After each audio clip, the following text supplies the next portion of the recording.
In the desert oasis where stories ignite, Skip's little bar, a beacon of light. From the Coachella Valley stars to cool everyday Joes, join Patrick and Randy, let the stories flow. At Big Conversations Little Bar, the magic spreads near and far. Backed by the McCallum Theater's grace, celebrate the voices that shape this place. From the coveted corner booth in a little bar at the center of the Coachella Valley universe, welcome to another Big Conversation with Patrick Evans and Randy Florence, presented by the McCallum Theater. Visit McCallumTheater.org or reach the box office at 760-340-2787. Gentlemen. Well, thank you, Howard. Yes, we are back here at Skip Page's Little Bar at the coveted corner booth. My name is Patrick Evans. Still. What? You're still Patrick Evans. As far as I know. Okay. I checked my real ID today. Did you get one of those? Yeah, I've had one for a couple of years. I guess I got to get one. No. You don't go anywhere. Well, that's true. I'd have to get on a plane to need one. You don't go anywhere, so why do you need it? That is the voice of my co-host and dear friend and the greatest sidekick in the history of podcasting, Mr. Randy Florence. How are you? Thank you. I'm doing great. Thank you. But you don't have a real ID, so we might have to ask you to This leave. may be my last episode. It could be, yes. IDs are required. Get a fake real ID. A fake real ID. A fake real That'd ID? really be a mind twist. Do not say this around my soon-to-be 20-year-old daughter. So far, I know she does not have a fake ID. I'm worried about the 16-year-old. I think she might. That is the voice of Brandon Weimer, who is our guest today. And we are so delighted to have you, the owner, founder of Brandini Toffee. Yay. One of the greatest homegrown products since dates. Since the Coachella Valley invented dates. A commodity. The next best thing is Brandini Toffee. My wife, this is as excited as she's been for one of my podcasts. Whoa, that's in 2 really years. cool. Yeah, I thought she loves your stuff. I thought Patrick was going to say Fulvios. Did she? Fulvios. The sausage. Since we folded the company and closed that, it's really hard to compare it to. Okay. We didn't have quite the runaway success that Brandini Toffee did. Well, you should have tried to go to Italy with kids. Hang around for another 18 years. It's nothing moves fast. There's that voice. Hey, welcome to the program. Thanks for being here. Thanks for having me. Well, really It's good a to little have you, surreal. It's cool. Brandon. This is my first podcast in life, so. Really? Is it really? Yeah, I don't know. Yeah, we've ruined you for everything else. Doing podcasts Podcast around here. virgin. This is awesome.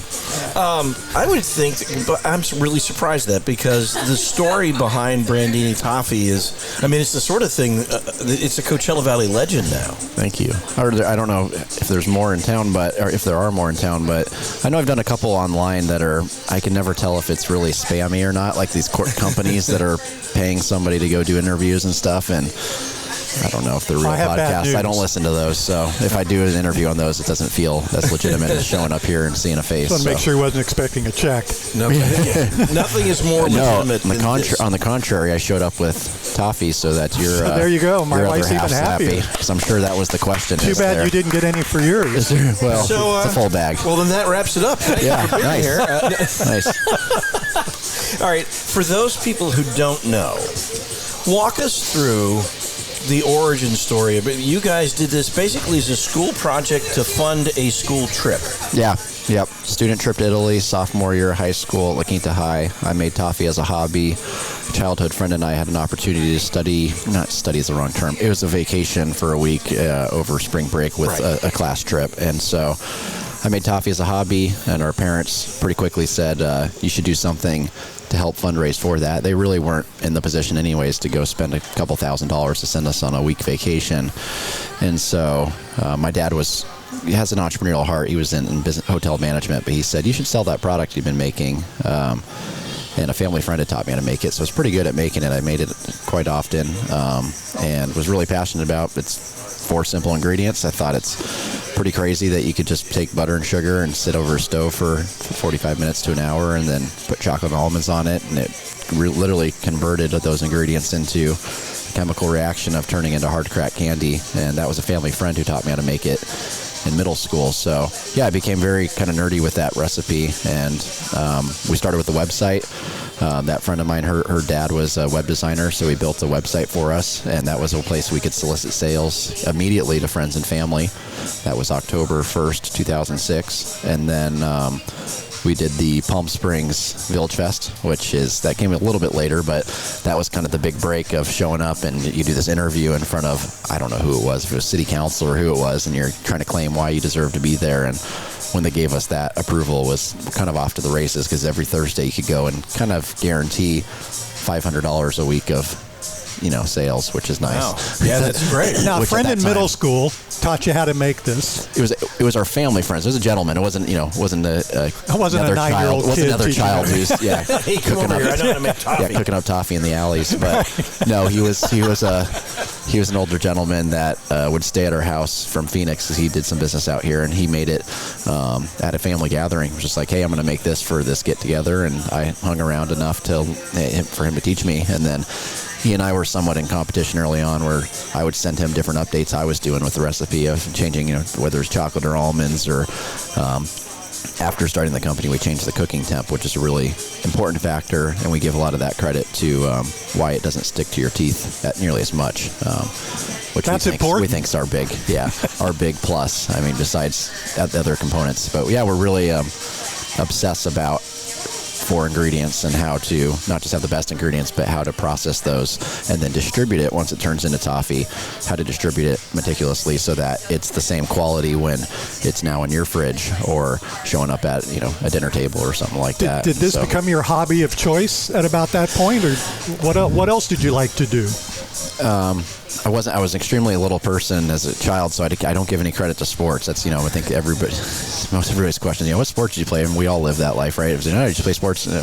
I didn't really. I did the debate team in high school. That'll tell you what kind of student I was. There's Skip.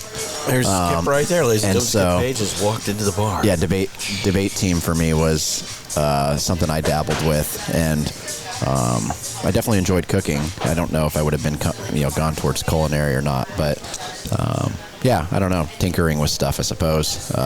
Had a garden that I did for a family or a student project that made my own garden at the house, and I don't know, building stuff and tinkering I think's kind of been my thing forever. And if anyone knows me nowadays, it's 100x that on the building side of and it's at home or work or whatever, just like kind of hands-on stuff. And you said Dad was kind of an entrepreneur? He's had little smaller side businesses, but then managed a hotel here in town, and that's how he made a living for the family for my whole childhood for over 20 years. But he, I wouldn't ever say that I've got the entrepreneurial heart. It's like, I'm out there. I think he did this slinging gummy bears in middle school kind of thing, which is, I think, the cliche, what you're doing when you're younger is like, can I get, firecrackers from a cousin coming down from Nebraska or something? I think that's literally what he did. And I give him all that credit of having that risk tolerance. Again, it can happen at an early age. For me, I definitely, I like innovation, but I don't have a high risk tolerance. So it's been really great from day one. Between him and having the adults in the room, quite literally there to give a little bit of a, some bumpers to it. But the impetus of Brandini is just a fundraise for $2,000. So it's kind of like, we always say it's the glorified lemonade stand. It's like if you told anybody you've got, 4 to 6 months, whatever it was, to fundraise for $2,000, you can go out and wash cars, you do all sorts of stuff to get there. And yeah, so that's how it felt. You funded the trip pretty quickly. Yeah, especially a few months. Yeah, I mean, which is very cool. But at what point did this transition to a bit where you looked at it and said, this is more than a hobby now. Maybe I can do this, because this is your job. Like, this is your gig. In high school. Senior year. So that was sophomore year, junior year. End of sophomore year, junior year would have been kind of a gray area of 2007 to 2008, where it was still just a lot of street fairs. We had hired 1 or 2 people that would help produce the product. We were making it. My dad, again, managed that hotel, and so they would allow us. You're familiar, Indian Wells Resort. Yeah, of course. And we would make or have toffee made there after school. Essentially, I'd go down there and make toffee, and then we'd sell it at these events. And I'd have eventually a couple friends that would help make product and sell product. And we're getting, being on the news with you back in that day, it was a huge deal, right? You go on and at Eye of the Desert, and then Gino Lamont there at Channel 6 would have us go down like quite often to give updates on things. So it felt like, okay, we're done fundraising. The parents were heavily involved, and obviously it was kind of had enough momentum. So you're not going to just be like, all right, mission accomplished, we shut this thing down. Kind of just said, we'll see what happens. I put a pretty big inflection point in 2008 where the business became a real business and was incorporated, and so that was by our parents. And so incorporated to really they were taking on higher levels of risk with home equity line of credits and some things that would give it some basis. We were getting, around that time, we got kicked out of the kitchen we were in because we were taking up too much space. So we had to then find a kitchen, which was just a kind of more temporary spot in La Quinta, but having to put on our big boy pants for a few things. Did you understand kind of the risk your parents were taking at the time? Totally. Yeah. Oh, yeah. Was there a little bit of pressure behind I was that? going to say, you're kind of risk averse. Yeah. At that age, I just wouldn't have. Obviously at that age, you just don't even know the lay of the land when it comes to a lot of things. But I was aware, being informed about, we were selecting to be an S corporation and how we were making that decision, or really the parents were, and the process within that. And so, so that, but on top of that, separate of the business side, was we then were getting some awards in the industry. So we had Specialty Food Association. We won the Gold Sophie Award. We're the first business, first toffee business in like 50 years to win the outstanding chocolate category, which is a huge deal in that industry. It's, I don't know how many hundreds or maybe even thousands of applicants will apply for each category. And so that was pretty big validation, because you're in the chocolate. We're not chocolatiers. We don't even know how to temper chocolate. We don't do it. It's not something you do on toffee. So it's funny to go into a category where people are just going to school on this stuff, and we're just blindly submitting a recipe that like we know is great, but it's almost hilarious if you think about the chocolate category, because that is a really prestigious category. So anyways, we won that year. That's a big deal. And did you get how big it was? Yeah. Oh yeah. We're the first people under 17 in its history to receive the award. Yeah, I was going to ask how old you were when you got that. Under 18. We were 17. So yeah, Jacques Pepin, the French chef or something. I think he used to be a big chef. Maybe he still is, but he still is. He's all over. Still all around? Of a sudden, he showed up on my social media with his recipe. Oh yeah. Well, you mentioned crazy. Brandini Toffee. Quite old now, I would assume. He was elderly at that time, I think. He was the one who had presented the award, so we got to meet him, and That's amazing. He did the presentation, and the family was there and everything. It was a big deal. And then we did the Martha Stewart show that year, which was again another trip. That was also New York, and we did got invited. There's a lot of people. There's a handful of experiences that people say, how the heck did that happen? And it's literally like Palm Springs Village Fest. Like some producer for Martha Stewart show is here for, I think, a wedding, and came across Brandini and said, "Oh, we need to have you on the show." Talk about that call.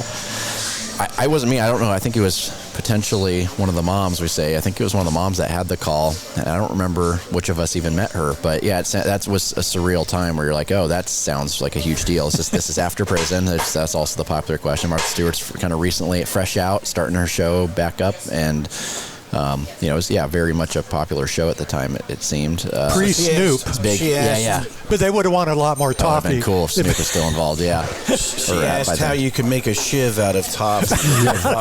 Yeah, that's a weird question. I don't know how, but you could. Before prison, I don't think she would have asked that. So simple prison you're recipe. 17, 18 years old, and this is happening. Yeah.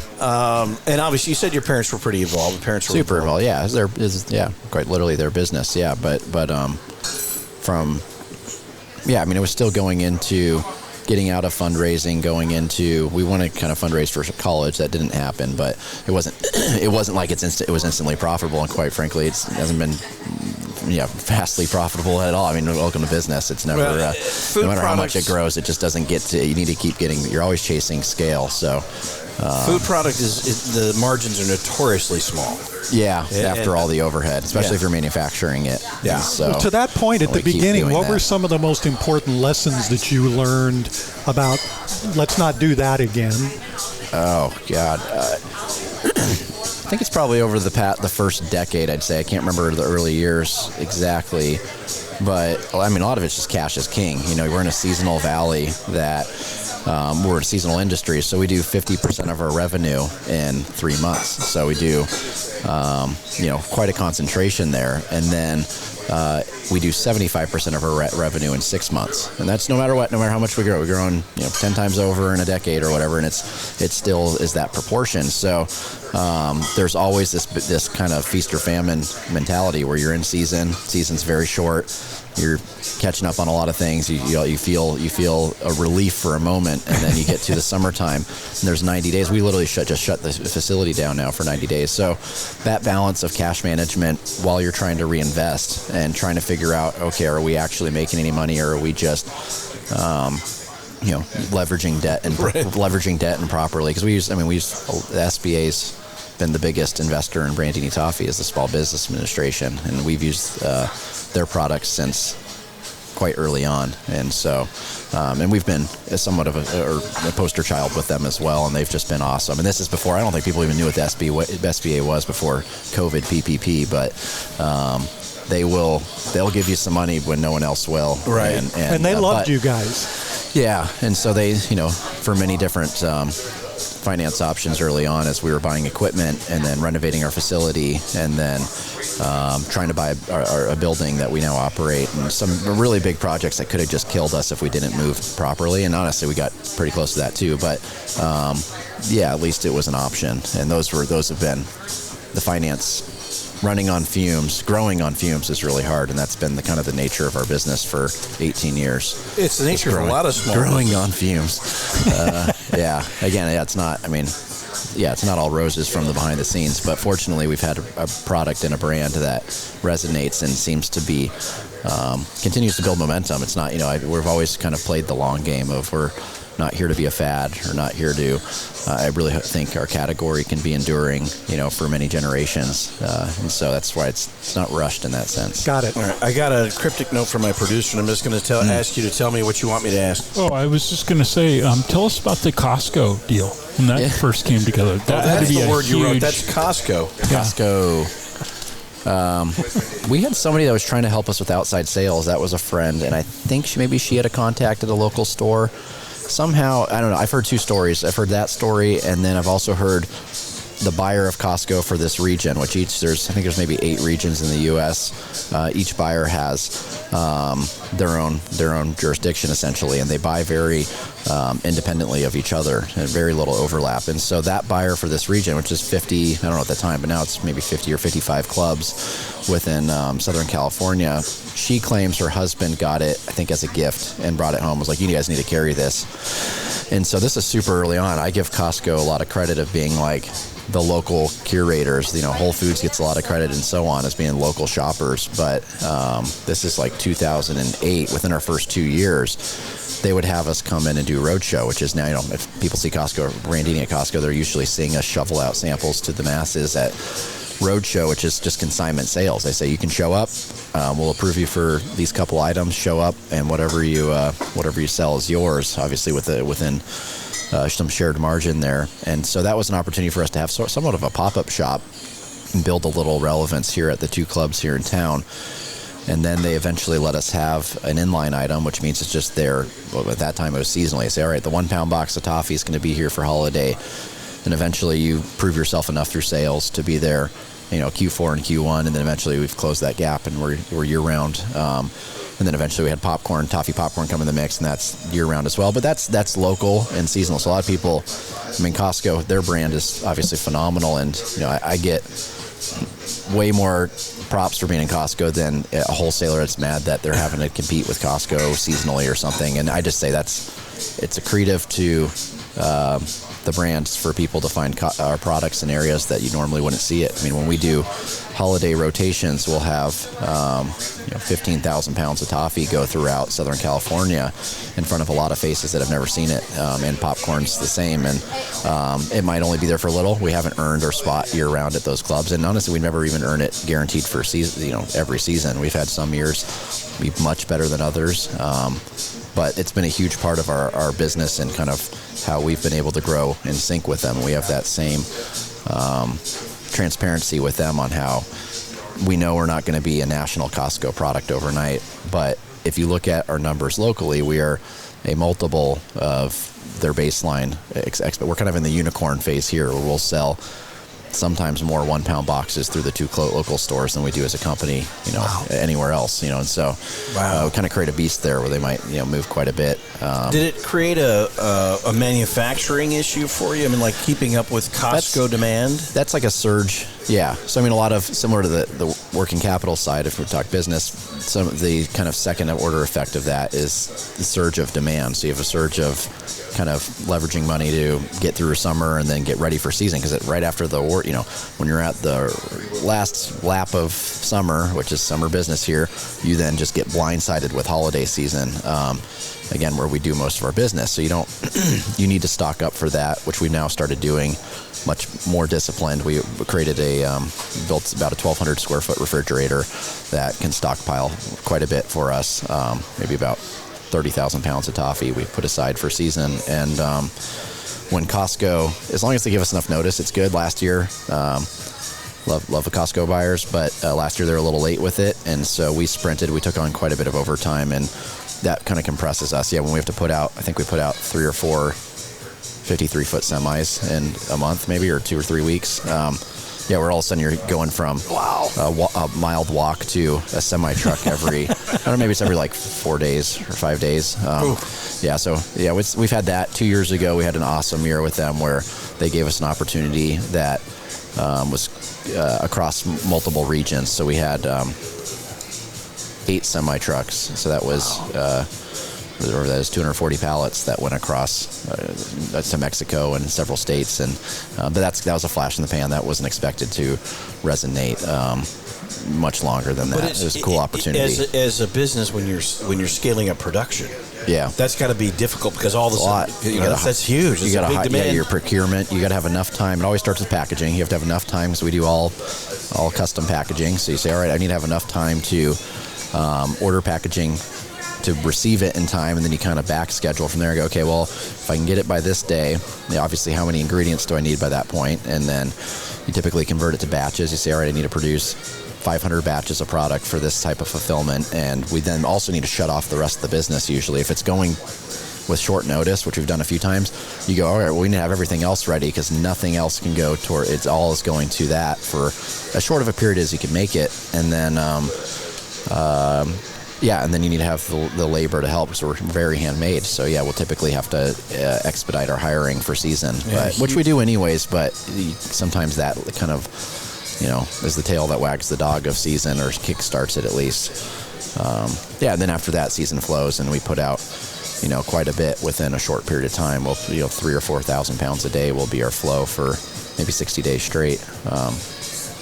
So it kind of blindsides you. I mean, I don't know. I mean, it all depends on everybody cuts their own deal, but I would assume that with a big distributor like a Costco, you negotiate margin differently than maybe some of the other places where you retail. They have their own structure. I mean, Costco doesn't. They're so different than any retailer. Costco makes most of their money or all their money on memberships. So people want to assume that, why is something more cost effective when you go to Costco? And you go, well, they've literally used volume pricing to their advantage and decided to not make money on the product, which every other retailer does, and said, we'll just make money on the $50 or $100 you give us a year to have access to that. And so their markups like 17% sometimes. I mean, it's very slim. That's really small. It's 50 to 100% elsewhere. Wow. So they're working with very slim margins. And then they have a different model where you're allocating a percentage towards demo support. So obviously you have a percentage. For us, it's pretty standard to be 10%, which is the upper limit. But we find with a great product, people should try it, right? If you have no clue what it is, we used to do a lot of home shopping network, or I did, and I would just pitch candy on TV.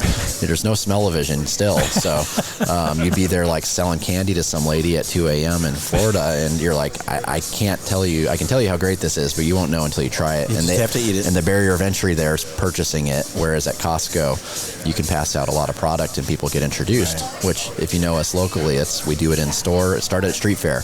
You go to street fair, you pass out samples, and you hope to create conversion. You go, all right, well, we open a store. We're going to do the same thing. And then I mean, we have a kiosk program with stores that resell it, and we'll still put prepackaged samples in our kiosks because we want people to try it, and we think that's the best return on promotion, investment, or whatever. That's going to do way more than any billboard ever will. 100%. We have to take a quick break to acknowledge our presenting sponsor, the McCallum Theater. Oh, yeah. Season is in full swing, and you can go to McCallumtheater.org to find out all the latest shows that they've added.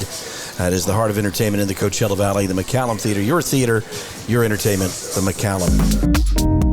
The McCallum Theater's 2025 season is on sale now. The world's top artists from jazz, pop, classical, and comedy to the best of Broadway, only at the Valley's favorite place for great entertainment. Tickets are on sale now at the McCallum Theater's box office, by phone, or online at McCallumtheater.org. Tickets sell quickly, so order yours today. It's an exciting season only at the McCallum. Your entertainment, your theater, the McCallum Theater.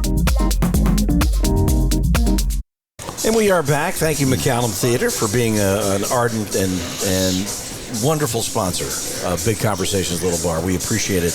We're here with Brandon Weimer of Brandini Toffee. It was a little project that he started to pay for a school trip, and now he is a captain of industry here in the Coachella Valley. What's the company structure like? Your parents still heavily involved? What's the deal? Yeah, give us I the graduated, inside scoop. Went off to college. The girl that was involved, childhood friend, she and I went off to school in 2009, and then we graduated in 2013. And for me, it was really obvious I was going to come back and see what I could do with this. Her mom and my mom worked full time. Maggie had quit her job, I think around 2008, and worked full time. I mean, whatever that financially ended up being, I don't think a lot, but they put a lot of time towards it. The moms would be out there running, traveling, doing road shows and harvest festivals and stuff. And then, Leah had just went and got a career, started a career elsewhere, did her own thing. It was, it wasn't obvious at that time that, this is where the money's at. I'm going to go move. For me, it was literally move in with my parents. I got a degree. I went to University of Arizona and got the piece of paper and all that, and then said, all right, without really using that, I'm just going to go home, live with my parents, and see if we can make a living doing this. And so, and I was in a great position to kind of have very little downside to it. Again, my burn for life was extremely low. And so that, took a lot longer than I would have hoped, but I came on full-time immediately and picked up a broom and kind of at that time we were renting a different kitchen here in Rancho Mirage, which is kind of near where our main facility's at.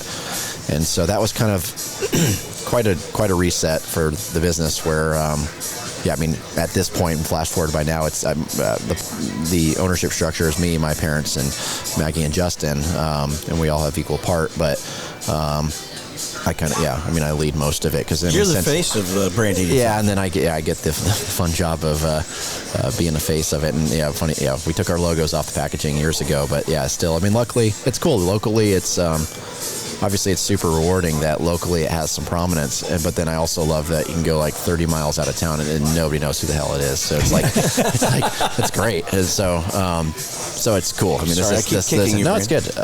Kicking Brandon under the table. Don't mind me. Don't do that. Deserve it. Usually it's you. This town's so great. We give so much credit to the Valley. Like, I don't know how we would have started in a different market where it's just giant. There's a lot of competition. Toffee doesn't have a lot of competition per se. It's such a small industry nationwide. We're one of the probably bigger exclusive toffee manufacturers in the country, and we're tiny. So it's not like we're worried about that side of it, but just the nature of this valley and the nurture that this community, we have, such affluence and appreciation for small business and appreciation for good product. And so you kind of get the synergy of those two. We have just people that have really, people that buy the product and just passionately buy it and distribute it because of, all these other reasons. And then you have people that provide just help and give advice and give their time and just, it's a small, big town, as we all know, right? Yep. So when you came back from that Italy trip, had you developed a reputation at school as this guy who had made some money? Yeah, you were the toffee guy, right? Yeah, both. You were the toffee guy. Both of us, both kids at the time. We both, we just getting to be on the news as a kid, right? Yeah. I do remember us going to a news station early morning, as it's your lifestyle, but really early, and then you go to school after, and they're like, people are like, oh, my parents and I were watching you like an hour or two ago, and it's just a weird balance to go to school after that, and that was certainly, I think it was definitely an oddball thing. I don't feel like as a kid it was made me the cool kid or something, just something we did. I remember being on the Martha Stewart show, and after that had like a speaker call or whatever you would call it with my whole Spanish class, right? So the teacher wanted us, it was, in this world it would have been a Zoom call, but it was just, speakerphone chatting to the whole class, like a little Q&A. That was super cool to have that support. But yeah, and even in college, it was kind of an oddball thing to do. Like, I think Brandon's got a candy company or whatever. And obviously it's, much more than me, but that was what it would be identified as. But it's taken quite a while for that to maybe gain some more respect, I suppose. And when you went to school in Arizona, what was your degree? Communications. I minored in business, started in business, and realized it would take an extra year. And I'm like, I can't do 5 years. So I switched to comm, and grateful I did it. Had a great time. My best of friends still in life came from that experience, and but was super eager to get back. Right, and flash forward to 34 years old, I would love to be living the simple life over there right now. But I was eager to get back and somehow dive into the adult world. But the daycare for kids over there in college, it's pretty nice. Daycare for adults, I suppose.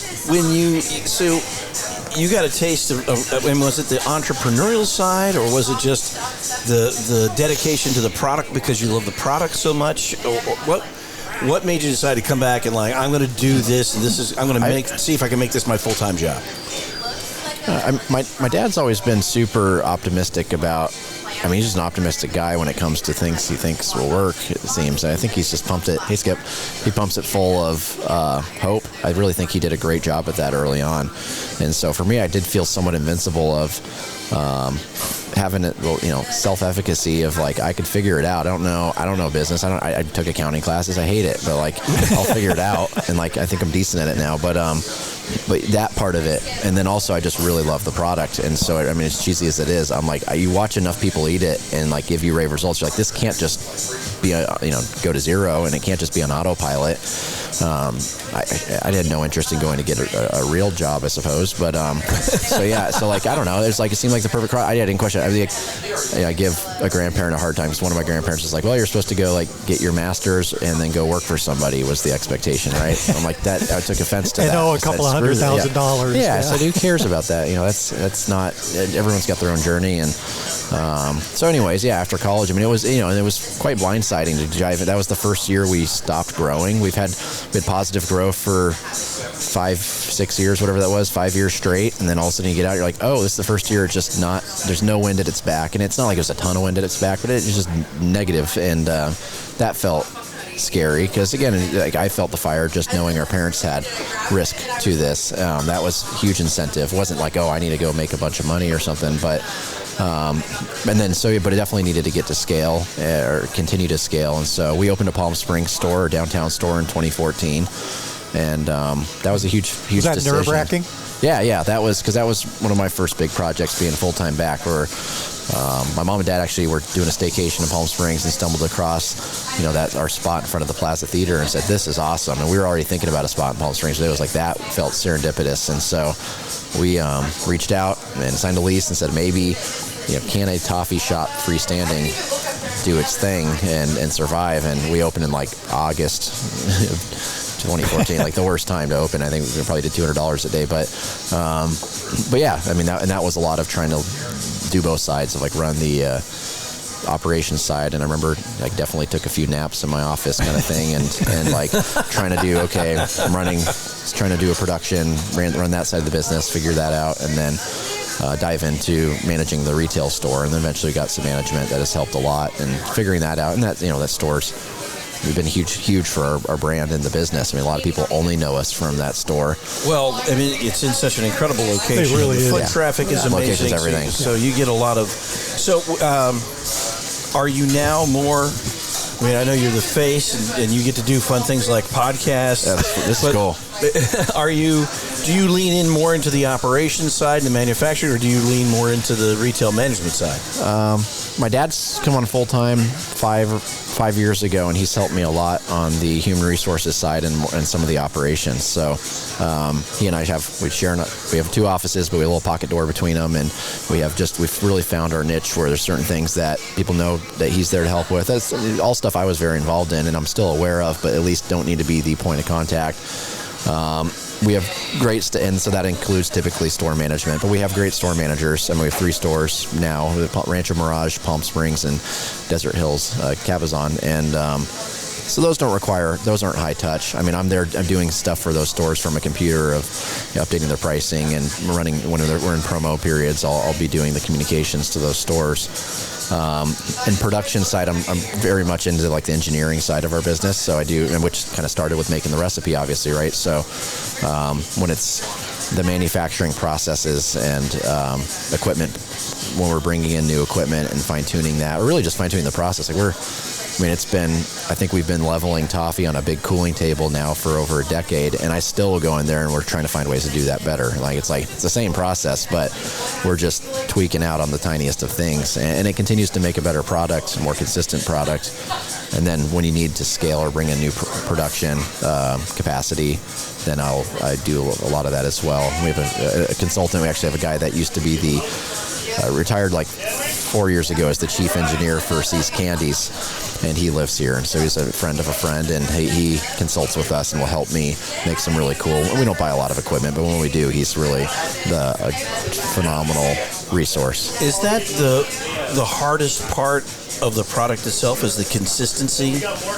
Takes quite a bit, especially after you produce it. Making it consistently has become quite easy. When we go through seasonal surges and we have a lot of new team members and stuff, that takes a lot of hand holding.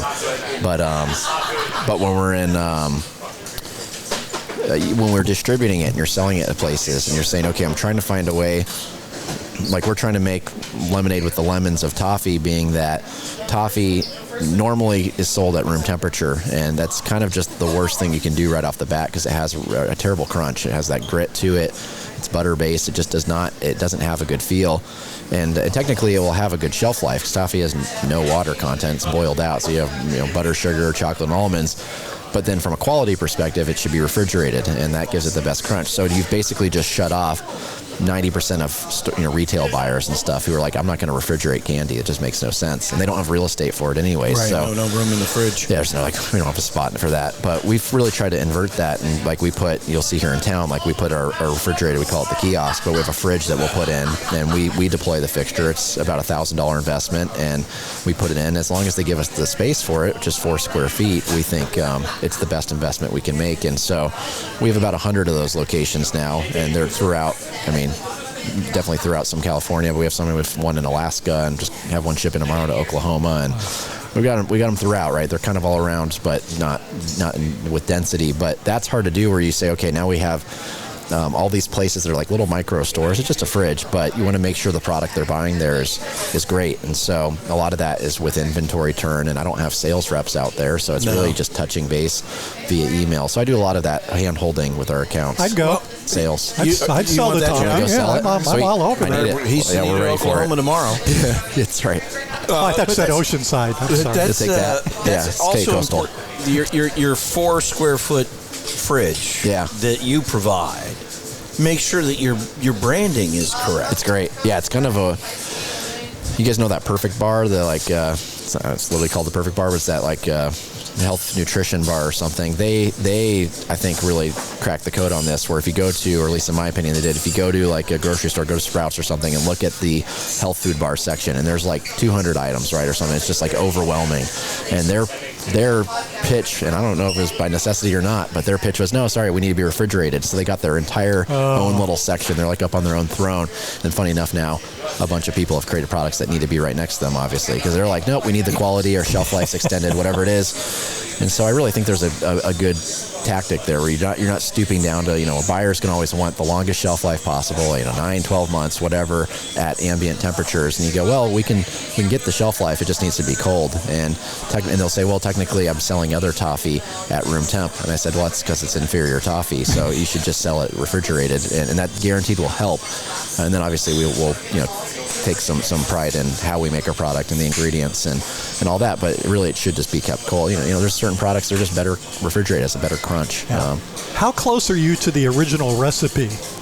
Oh, phenomenally close. Yeah, really? I kind of touched on it earlier, but the only change we did after we started the business was, besides a bigger batch, so we make, the original batch was like 2 pounds, and now it's 100 pounds. We do it in three kettles at a time. So we have a fire mixer that has an agitator, and you guys should definitely come down and see it. But it cooks, and then it's a little more, not automated, but just a little more less manual. But we had a friend of a friend, essentially, that knew Don Callender from Marie Callender's, right? He was a big name, or was a big name here, and has since passed. And he tried our product and gave feedback to that person, said, just tell them to cook it 4 more degrees. And so that will give it a better crunch. And so we did that, and we're very strict about that temperature. Was he right?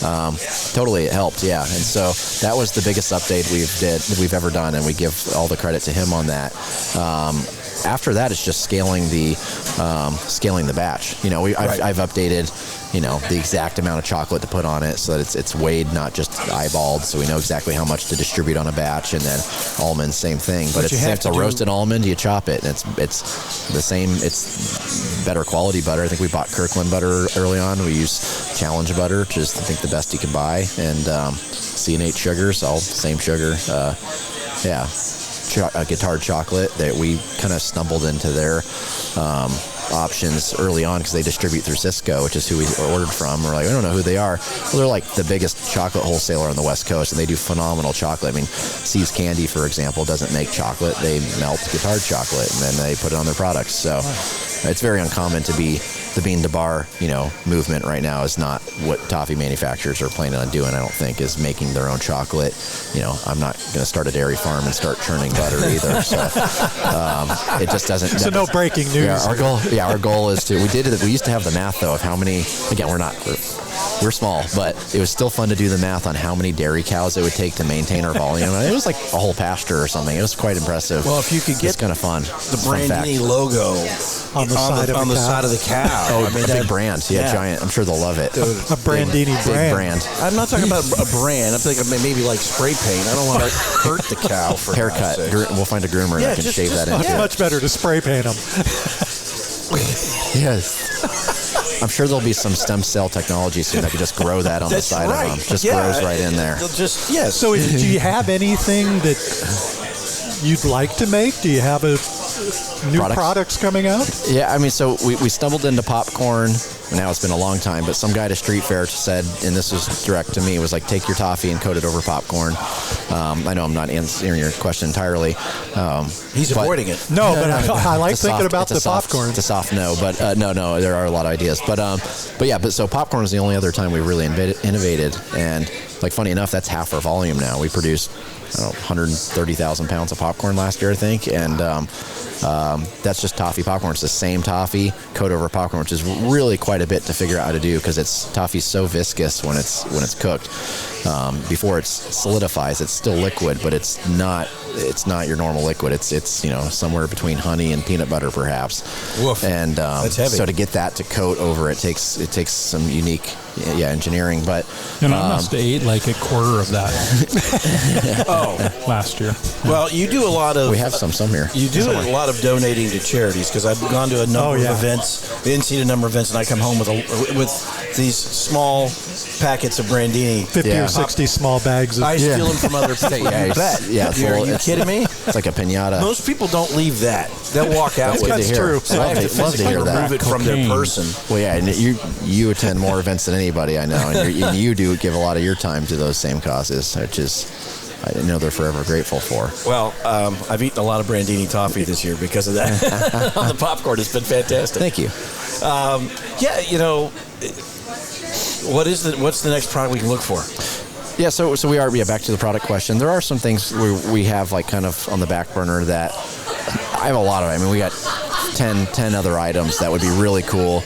But toffee and popcorn is quite a high volume for us, and so to be large enough to be significant is really hard to do, and still have some mass appeal. So, for example, we do toffee pretzels in our stores, and we put them in gift baskets. They're really hard to make, and they're not that shelf stable, and so it's just kind of a dead-end product. You're like, it's a great product, just a dead end. Right now, we're super excited because in our stores, we do toffee ice cream, bars, cups, and milkshakes, and so I actually brought 2 of them, and we can make a detour to Brandini, but we're starting to prepackage them, and so I have actually Jensen's here in the Palm Springs airport starting like last week, or the first place is selling it. So we're doing the kiosk program freezer edition, where it's a frozen kiosk and it has the bars on display.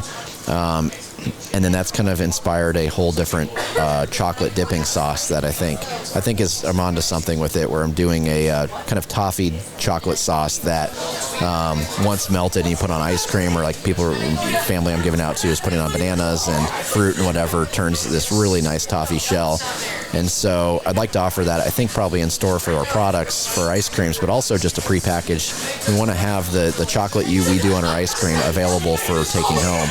And I think it could actually be something that could be more mass market. This isn't going to be a blowout thing, but if it can be at some specialty retailers, it would be nice. You're also working on a Brandini teeny.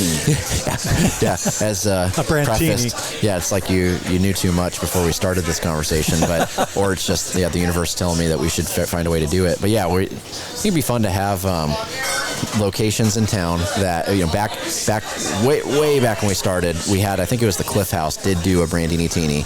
And I don't know what the recipe was, but it was a dessert martini. And obviously, I don't know if it's always been the way, but an espresso martini is all the rave at this point in life. My gosh. And so to have something that's a spin on it, obviously with the brand to it, this isn't going to be the, get rich quick scheme or something, but we just think it's a really cool way to connect with the community and find, something like a little bar here that we're at now, and some craft drinking spots that can create their twist on a beverage. And so coming out with something that can actually bring the toffee flavor I've been working on, it's just a really fun evening project at home. Do you just go home and experiment with different ways? Honestly, never. And then the past month, I've been invigorated. If you were my family right now, you'd see that I'm rolling into work with like a goodie bag of whatever the heck I'm concocting. And that hasn't normally been the case. There's pretty much, I have a list of things, of ideas, of products, and they've all been like, would be awesome to do, but aren't really going to move the needle on our business anytime soon.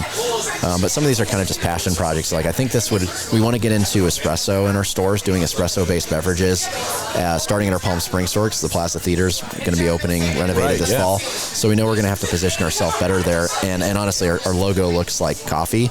And so about 50 people a day walk in asking for coffee, and you're like, we should probably just sell coffee. Sell coffee. And sell some coffee and meet the demand. To do that, we would like to have a specialty beverage. Doesn't need to be all of it, but that has a toffee hint to it. And so I'm trying to create basically a simple syrup that's made out of our product that can go the liquor route, or could go the coffee route. And again, it doesn't need to be, if people want to buy it, probably we could sell it prepackaged, but it's kind of just fun to learn the limitations of our product, because it's not, I kind of joke, we're like like a Mexican food restaurant. We have like 10 ingredients, not even that much actually, and we're just trying to remix those in many different ways. Right. And but it really can create something so unique. We procure like literally butter, sugar, chocolate, almonds, pretzel rods, cashews, raw popcorn kernels. We pop our own corn, and I think that's it. And dipping chocolate we blend ourselves, so coconut oil. Is Brandini at the Aquasure? We have product there. Yeah. We're in the stores. Yep. This is why the sausage company did not make it, because no one wanted a sausage martini. No one was putting it in their coffee. You know what? Seriously? Yeah, it's disappointing. Even in this town. Yeah. Regardless, don't even go there. Might have needed to change the branding a little bit. Brandon, thank you so much. This has been really cool. Guys, I appreciate this conversation. Fascinating, and it's almost like a little small business primer. I think if people who can listen to this will get a slice of how a small business went from this interesting hobby for kids to get their ticket to Italy to now employing your family and working on this really cool concept based on a really tremendous product. And my wife's going to think I'm cooler just because I was sitting here talking to you today. This is really cool having you. With the microphones off, come by and bring her by, and we'll take a tour, and she can come check it out. I'm super proud of the product, and I'm proud of what we've done. It's not easy. But yeah, people like you that are super passionate about it, or just in support. I feel like the hometown kid that people really are holding their hand, and that's it makes some of the painful stuff easier. Well, it's people brutal. are It's not all roses. Oh, It's a grind, and just it's very volatile, and it's still not, as far as we've gone, it's still, yeah. Yeah, I know it's got to be Something. tough because a lot of your product is it's commodity based, and you're dependent upon the price of butter and the price of chocolate. Yeah, and all it's that always stuff. moving. So, but I enjoy it. Wouldn't trade it for anything else. Love being with my family, seeing them at work, and so on. We'll see where it goes. So yeah, thank you guys. Congratulations on what you put together here. It's Yeah. a beloved product because it's a great product. Thank you. And so we wish you tons of success in the future with whatever Thank you. whatever the next iteration is. We'll see. And keep that wonderful original product going. Yep, keep the quality. My thanks to John McMullen, our producer, our guest Brandon Weimer from Brandini Toffee, and go check out the stores. They have 3 different store locations Here in the Palm Valley. Springs, the outlet malls, and Rancho Mirage. Rancho It's a Mirage. factory store. You can It's see a- the production through the window. So go check it out. Randy Florence, always a pleasure. I'm going to go to Brandini. This is the first time we've had a product or guest that's sweeter than you. Brandini the Toffee. bar's high. God, you waited 200 or 100 episodes to say that. 105 episodes, ladies and gentlemen.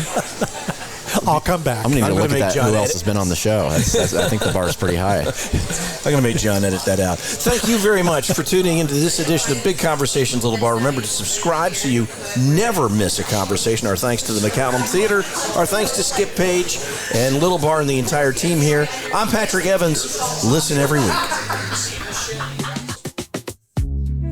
Thanks for joining us on this episode of Big Conversations Little Bar. Recorded on location at Skip Page's Little Bar in Palm Desert, California, and presented by the McCallum Theater.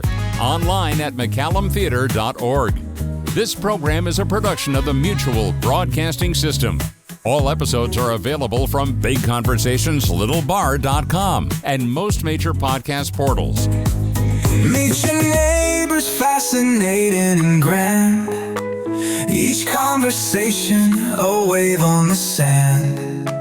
Raise your glass and join the ride, where stories and dreams fully collide.